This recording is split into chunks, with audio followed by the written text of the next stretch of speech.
Canada के राजनयिक को देश निकाला। यह तस्वीर तो आपको याद होगी, दिखाइए जरा जूम इन करके। इस तस्वीर के बारे में मैं क्या कहूं, G20 में बड़े मान सम्मान से हमने इनको रिसीव किया, लेकिन कनाडा के राजनयिक को देश निकाला। क्यों कहा जा रहा है? भारत का कनाडा को उसी की भाषा में जवाब। ब्रेक करिए, दिखाइए जरा शॉट्स भी जो कनाडा के राजनयिक के। कनाडा के राजनयिक को 5 दिन में देश छोड़ने का आदेश। दिखाइए जरा विजुअल्स।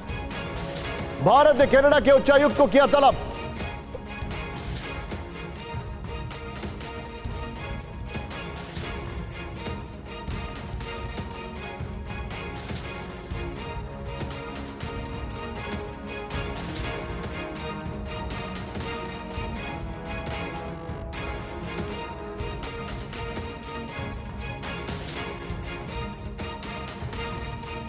के उच्चायुक्त को किया तलब। यह देखिए, कनाडा ने भारत पर लगाए आधारहीन आरोप। भारतीय राजनयिक को हटाने पर भारत का एक्शन। यह बड़ी खबर मैं आपको दिखा रहा हूं। अब ये दोनों तस्वीरें दिखाइए जरा। ये देखिए, दोनों तस्वीरें देखिए। ये देखिए, आपके सामने तस्वीरें देखिए। एक तरफ कनाडा के प्रधानमंत्री जस्टिन ट्रूडो जो मनगढ़ंत आरोप लगा रहे हैं, और ये हैं कनाडा के उच्चायुक्त जिनको समन किया गया। अब सीधा ये बिग बॉल पर कनाडा को भारत का जवाब। जरा ध्यान से देखिए, करारा जवाब है ये। क्या खबर है? बगल में ब्रेकिंग और शॉट चलाते रहिएगा। भारत ने कनाडा के एक राजनयिक को तुरंत देश छोड़ने को कहा है। नंबर 1, बगल में ब्रेकिंग और शॉट चलाइए। यस, दिखाइए। कनाडा के राजनयिक को भारत छोड़ने के लिए 5 दिन का वक्त दिया गया है। नेक्स्ट दिखाइए। भारत में आज कनाडा के उच्चायुक्त को तलब किया गया। नेक्स्ट दिखाइए जो जानकारी है। भारत सरकार ने कनाडा के उच्चायुक्त को भारत विरोधी गतिविधियों पर आगाह किया। नेक्स्ट दिखाइए। कनाडा में लगातार भारत के खिलाफ खालिस्तानियों की गतिविधियां बढ़ी हैं। नेक्स्ट दिखाइए जो जानकारी हमारे पास आ रही है। ये मैं चाहूंगा ये वाली वॉल लीजिए और ये वाली ब्रेकिंग और शॉट लीजिए। सीधे चलिए मनीष के पास। Manish, it's very clear cut. India जो आप करेंगे, we will give you back in the same token. And what a stand India has taken. बिल्कुल निशांत, देखिए वैसे तो ये नौबत ना आती तो सबसे अच्छा होता, और डिप्लोमेसी में तो जैसे को तैसा मिलना ही चाहिए था। लेकिन एक सफल कूटनीति वही है जहां पर कि सांप भी मर जाए और लाठी भी ना टूटे। देखिए 24 घंटे के भीतर जो कुछ हुआ, कनाडा के प्रधानमंत्री ने एक अनर्गल आरोप लगाए अपनी संसद में। उसके बाद भारत के राजनयिक को निकालने की बात कही। बदले में भारत ने जवाबी कार्रवाई की और कनाडा के राजनयिक को 5 दिन के अंदर जाने के लिए कहा गया। लेकिन अगर आप थोड़ा सा और गंभीरता से इसे देखें तो खालिस्तानी संगठन जो चाहते थे, क्या वो कामयाब होते नहीं दिख रहे, क्योंकि उन्होंने भारत और कनाडा के बीच संबंध को इतने खराब कर दिए हैं। यही तो वो चाहते थे कि 2 फ्रेंडली अलायंस। देखिए भारत और कनाडा वैश्विक मंच पर तमाम मुद्दों में एक साथ काम कर रहे हैं। वहां पर खालिस्तानी संगठन या एक आतंकी जिसके खिलाफ तो कार्रवाई होनी चाहिए थी, आतंकी निज्जत को मारा ही जाना चाहिए था। अब हो सकता है कि उसको उसके ही लोगों ने मारा। और ठीक है, आप मेरे साथ बने रहिए मनीष, एक बार आप मेरे साथ बने रहिए। उसकी डिटेलिंग ठीक है, सब्जेक्ट मैटर ऑफ इन्वेस्टिगेशन है। लेकिन कनाडा के भारत पर आधारहीन आरोप, मैं चाहूंगा जरा अपनी टीम से जो अमेरिका और कंट्रीज का रिएक्शन है वो ब्रेकिंग दीजिए मुझे तुरंत। सीधे आइए। ये जो आधारहीन आरोप है कनाडा के भारत पर आधारहीन आरोप, ये देखिए। कनाडा के पीएम जस्टिन ट्रूडो ने संसद में भारत पर लगाए आधारहीन निराधार आरोप। ये जानकारी आ रही है। कनाडा ने भारतीय राजनयिक को निष्कासित करने पर किया था ऐलान।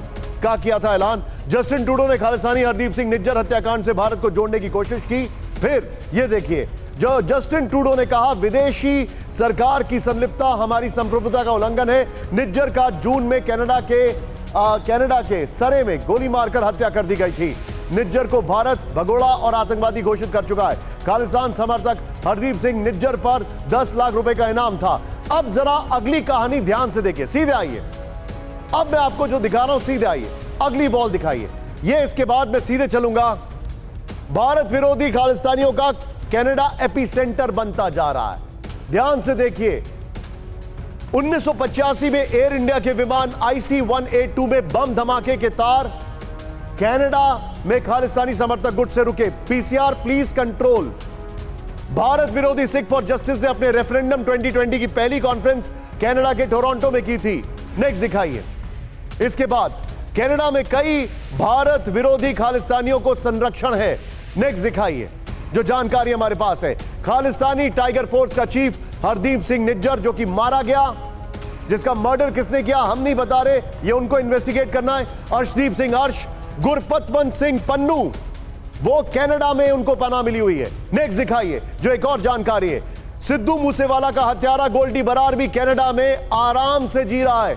नेक्स्ट दिखाइए जो जानकारी मैं आपको दिखा रहा हूं। भारत और कनाडा के बीच फरवरी 1987 में प्रत्यर्पण संधि हुई, लेकिन कनाडा की भारत विरोधियों के प्रत्यर्पण पर आनाकानी चल रही है। यह वाली वॉल लीजिएगा, इस खबर की ब्रेकिंग और शॉट लीजिएगा। सीधे चलिए, दीपक बोरा सर मेरे साथ मौजूद है। दीपक सर, व्हाट अ मॉकरी! ये इंसान क्या कर रहा है? And he think that he can get away with everything. ये ही इज हार्बरिंग टेररिस्ट। मैं सीधा इसका जवाब देता हूं। आपने अपने पार्लियामेंट में इस बेवकूफ आदमी ने आरोप लगाया है कि भारत एलिमिनेट करता है अपने अपोनेंट्स को दूसरे देशों में। इसने, इस बेवकूफ आदमी ने भारत को नॉर्थ कोरिया, रूस, ईरान की कैटेगरी में डाल दिया। ये पागल है, इसको डिप्लोमेसी बिल्कुल नहीं आती सर। सुना है इसको 2 बार कोविड हुआ तो लॉन्ग कोविड का असर होता है, इसका दिमाग खत्म हो गया है। आपने देखा था जब ये दिल्ली आया था, लगता था कि इसका हाजमा खराब है, ही वाज लुकिंग कॉन्स्टिपेटेड। सुना है इसकी पत्नी भी छोड़ के भाग गई है। अरे हमने भी सर, मेरे को 50 साल हो गए डिप्लोमेसी में, मैंने अपने करियर में कुछ फॉरेन डिप्लोमेट्स को जाने को कहा था। हम तो बड़ी ग्रेसफुली करते हैं, उनके राजदूत को बुलाएंगे, बोलेंगे भाई ये तुम्हारा टाइगर है, ये बदमाशी कर रहा है, इसको चुपचाप से बाहर निकाल दो। इस तरह से अपने पार्लियामेंट में आरोप लगाना, क्या इसकी अकल नहीं है? क्या चढ़ने गई है? सर मैं वो दिखाना चाहता हूं, हमारे जितने भी भारत के दर्शक हैं, आपके मन में एक सवाल होगा कि जस्टिन ट्रूडो क्यों कट्टरवाद के सामने झुके हुए हैं। आइए मैं आपको दिखाता हूं क्यों जस्टिन ट्रूडो कॉम्प्रोमाइज्ड है। सीधे दिखाइए कनाडा के वाई की ग्राफिक्स, यहां पर सीधे आइए। ये बड़ी खबर मैं आपको दिखा रहा हूं, पीछे जरा स्काई लेकर आइए। कट्टरवाद के सामने क्यों मजबूर हुए जस्टिन ट्रूडो? जस्टिन ट्रूडो ने वोट और सरकार बचाने के लिए अलगाववादी आंदोलन पर चुप्पी साधी हुई है। नेक्स्ट देखिए जो अगला पॉइंटर है, प्ले ऑन करिए। खालिस्तानी समर्थक नेता जो है जगमीत सिंह की पार्टी ने ट्रूडो की सरकार को बचाया हुआ है। नेक्स्ट दिखाइए, फिर दिखाइए। जगमीत सिंह को भारत सरकार ने 2013 में वीजा देने से मना कर दिया। 2019 में चुनाव में ट्रूडो की लिबरल पार्टी को सिर्फ 157 सीटें मिली, जो कि बहुमत से 13 कम थी। जगमीत सिंह की न्यू डेमोक्रेटिक पार्टी जो है उसने ट्रूडो को समर्थन देकर बचाया है। कनाडा के 4 प्रांतों में कट्टरपंथी जगमीत सिंह की पार्टी बेहद मजबूत स्थिति में है। सोचिए यह हाल है इसका। इस सब के बीच में एक और बड़ी खबर, सीधे आइए। भारत पर ब्रेक करिए। आप बड़ी खबर, भारत पर कनाडा के आरोपों पर टेंशन में दुनिया, ब्रेक करिए। अमेरिका के बाद ऑस्ट्रेलिया, ब्रिटेन ने जताई चिंता। ट्रूडो के आरोपों को लेकर चिंतित ऑस्ट्रेलिया। कनाडा ने भारत पर लगाए गंभीर आरोप।